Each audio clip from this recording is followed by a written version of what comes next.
Setelah banyak sekali negara-negara di luar daripada Indonesia mengkecilkan ataupun merendah-rendahkan tindakan apa yang dilaksanakan oleh Indonesia, dan selepas daripada itu Presiden Indonesia, Presiden Jokowi membalas dengan kebijakan, di mana dengan Jokowi membalas dengan kebijakan ini membuatkan negara-negara di luar daripada Indonesia kaget dan hanya mampu melihat, guys.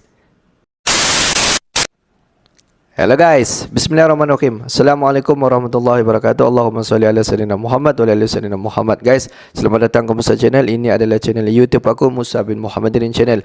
Kepada subscriber yang baru saja masuk ke Musa Channel, jangan lupa untuk klik button subscribe. Dan kepada subscriber yang sudah subscribe, aku mengucapkan ribuan terima kasih. Dan kepada subscriber yang sedang menonton video ini, aku sentiasa mendoakan agar semua kalian dipermudahkan segala urusan, diberikan kesihatan yang baik, dihindarkan, dijauhkan daripada segala malapetaka, dan juga dihindarkan daripada segala fitnah akhir zaman, guys. Amin amin ya rabbal alamin. Guys, seperti biasa, hari ini kita akan buat sedikit lagi video reaction di channel Bagi-Bagi. Dan kalau kita tengok judul video yang kita akan react hari ini, di mana dikatakan banyak negara di luar daripada Indonesia yang mengkecilkan Indonesia, dan selepas daripada itu negara-negara yang mengkecilkan, dan selepas daripada itu negara-negara yang selalu meremehkan Indonesia itu tercangang melihat ataupun kaget dengan tindakan kebijakan yang diterapkan oleh Jokowi pada ketika ini, dan ramai negara-negara itu ingin bergantung kepada Indonesia. Adakah ini benar, guys? Jom kita simak dulu video ini. Seperti biasa di hujung nanti baru kita akan bagi sedikit kita punya respon mengenai video ni, guys. Apa-apa pun kita simak dulu video ni. Rame-rame negara barat kucilkan Indonesia. Ini dia balasan Jokowi dengan kebijakan menakutkannya. Dengan populasi 270 juta orang yang mayoritas usia produktif, Indonesia terus melakukan terobosan dan inovasi untuk bisa naik kelas. Dengan wilayah yang luas, kekayaan alam yang berlimpah, Indonesia sangat kaya dalam penyediaan bahan baku industri serta penyediaan energi hijau. Sebagai salah satu negara penghasil biji nikel terbesar di dunia, Indonesia berkembang pesat dalam industri besi dan baja, dan saat ini Indonesia menjadi negara penghasil besi baja stainless terbesar nomor 2 di dunia. Transformasi ini akan diikuti dengan barang-barang tambang seperti tembaga dan bauksit untuk aluminium yang akan menjadi tulang punggung industri energi baru dan terbarukan, termasuk baterai lithium dan mobil listrik. Selain itu, Indonesia juga sangat kaya dengan potensi energi hijau. Pembangkit listrik tenaga hidro sangat potensial, ada 4.400 sungai di Indonesia. Juga pembangkit listrik tenaga surya, juga pembangkit listrik tenaga geothermal yang sangat melimpah, ada potensi 29.000 megawatt untuk geothermal. Kami memastikan bahwa produksi barang penting akan dihasilkan dari pembangkit listrik yang ramah lingkungan, dan kami mengundang para pelaku bisnis Amerika untuk investasi di Indonesia.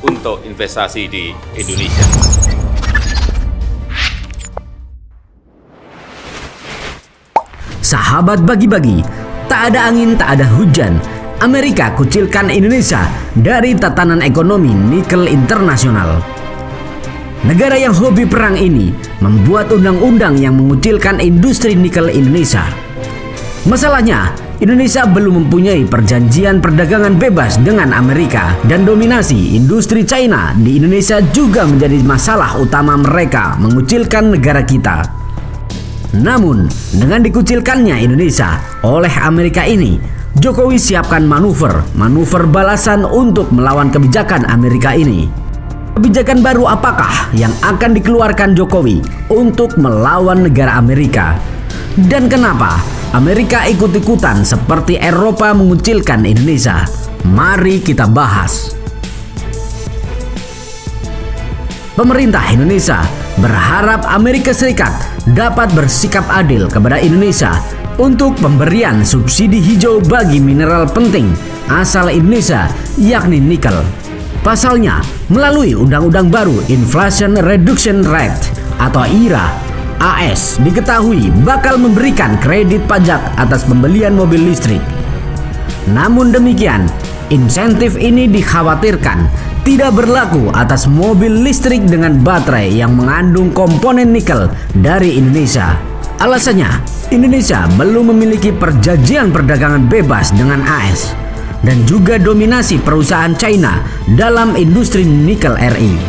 Lantas, apa yang akan dilakukan Jokowi untuk melawan kebijakan AS tersebut? Ternyata, pemerintah tidak tinggal diam atas rencana kebijakan pemerintah Joe Biden tersebut. Namun, Indonesia akan menindaklanjutinya melalui jalur perundingan. Staf khusus Menteri Perdagangan bidang perjanjian perdagangan internasional Bara Krishna Hasibuan mengatakan Indonesia akan bernegosiasi melalui perundingan kerangka kerjasama ekonomi Indo-Pacific Economic Framework atau IPEF yang saat ini sedang berlangsung. Dengan perundingan ini, pemerintah berharap AS dapat memberikan insentif yang serupa kepada negara-negara anggota IPEF, termasuk Indonesia. Ada-ada saja Amerika. Mau saja Amerika mengikuti gaya Eropa yang tangil kepada Indonesia. Rugi sekali Amerika jika mengucilkan Indonesia. Pasalnya, Indonesia adalah pemilik nikel terbesar dunia. Ingat loh, terbesar dunia. Pikir-pikir dulu deh harusnya Amerika. Lanjut ke topik. Menurut Bara, sebagai tuan rumah, Indonesia menekankan bahwa prinsip kesetaraan dan keadilan seharusnya menjadi landasan bagi hubungan kerjasama antar negara. Prinsip tersebutlah yang diusung dan menjadi latar belakang dari kerjasama ekonomi IPEF. Indonesia saat ini juga tengah menjalin kerjasama yang insentif dengan negara lain untuk memberikan manfaat bagi industri mineral penting. Dan diharapkan Indonesia dapat menjadi mitra strategis dalam sektor energi bersih.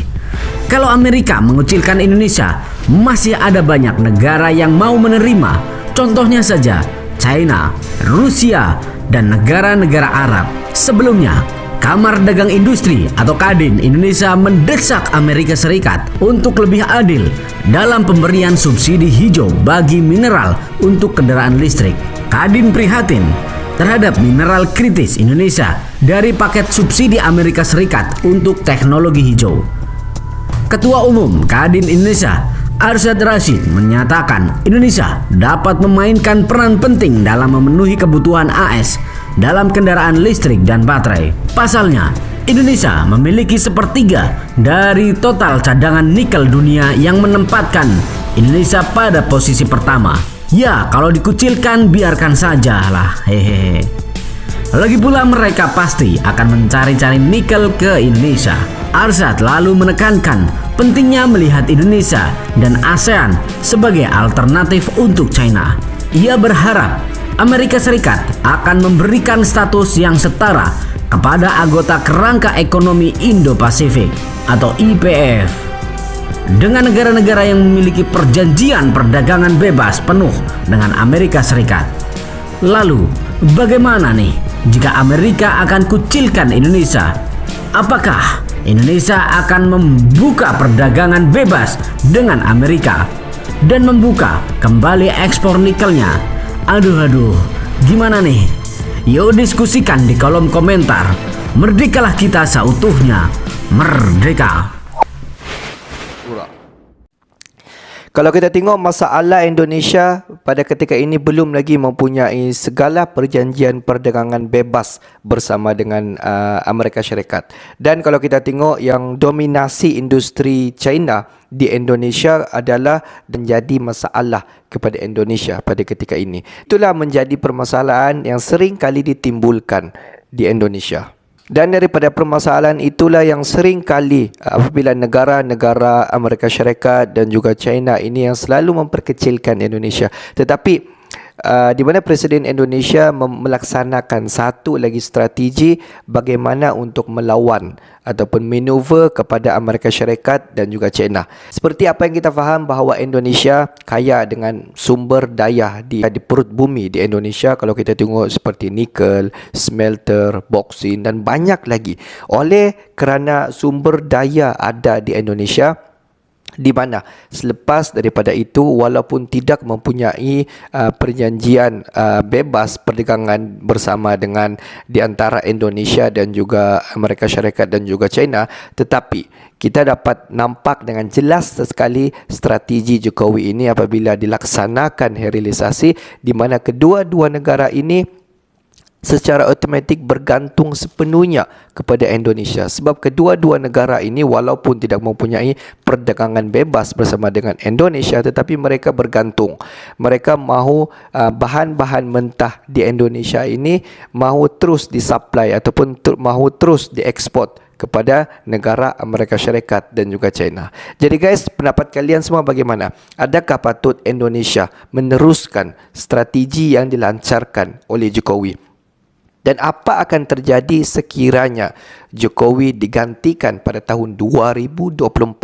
Adakah sistem ini akan berubah? Pendapat kalian bagaimana guys? Okeylah guys, untuk hari ini sampai di sini saja sedikit information daripada Musa Channel, dan kepada subscriber, kepada viewer di luar sana yang belum lagi klik button subscribe, please guys to klik button subscribe, like dan komen di bahagian komentar di bawah. Akhir kata daripada Musa Channel, thanks for watching my video. Assalamualaikum warahmatullahi wabarakatuh guys. See you the next video guys.